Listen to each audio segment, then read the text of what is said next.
Look out my window, what do I see? A little bluebird looking back at me.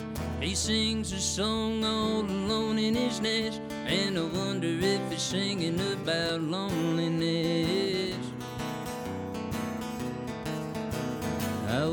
Hi, I'm Jeremy Parsons. I'm from San Antonio, Texas, and I am performing at the NewSong Music Competition.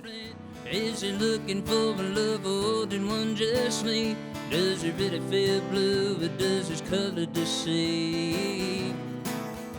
What compels me to write and record is the same thing that always has. It's like I honestly don't know what else to do, and no matter the situation, you know, if the world's on fire, like, we're just gonna write about how the world's on fire. So like there's always something. I think if you take the art seriously in a certain sense, you're just writing about what's happening right outside your door. Like, you are a human, you're writing about that experience and other people's human experience, so they can then connect with it and connect with you in the process. I think that's why I've always loved music. It's a huge part of it, and why it's such an honor to like be able to have a career that's lasted over 10 years and continue to create it and have people continue to want to hear it. Like that's kind of unheard of. Like, I'm just gonna keep doing it as long as they want to keep hearing it though, so it's awesome.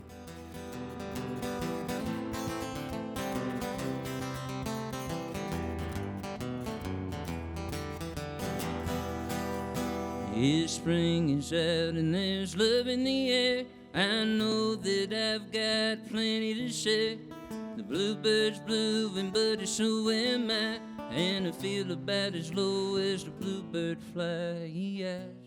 We can't speak to everybody, and I think even that's always been the cool thing about a song is even if you wrote it about a specific thing, you play it out at a show, and people will walk up to you, and it's about something completely different for them, which is really great, because that's how it should be. I always tell people, I was like, as soon as you release a song and someone falls in love with it, it's no longer your song, it's their song.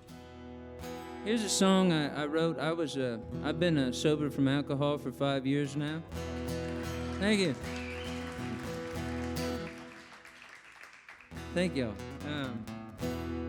But it was a journey admitting that to myself, and through that journey I got this song. I think that's one of the cool, healthy, therapeutic things about being an artist is we live through these moments to write these moments for other people who may be going through those moments as well. And this is about reflecting back but looking forward. I did some fun stuff while I was drunk. I don't remember all of it, but people like to talk about it, so yeah. It's called Things to Come right here.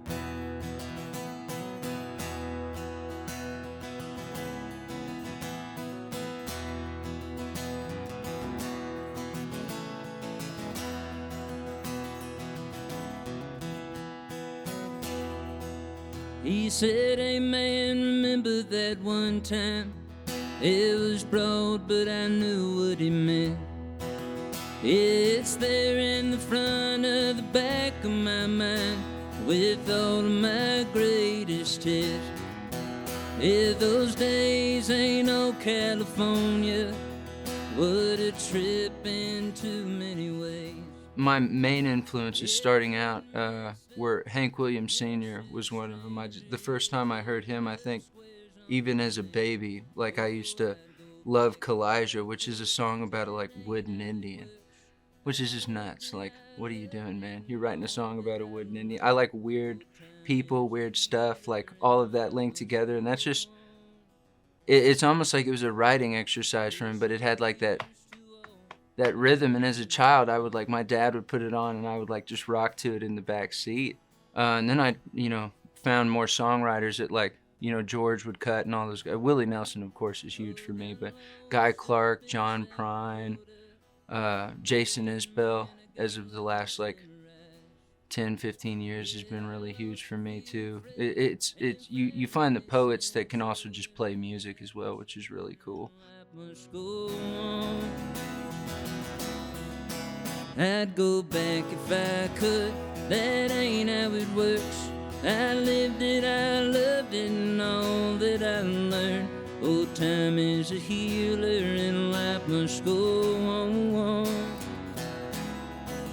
Yeah, so here's to all the things to come. Yeah, here's to all the things to come. Yeah.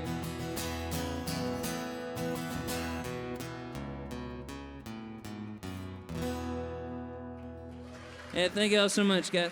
Thank y'all. Thank you.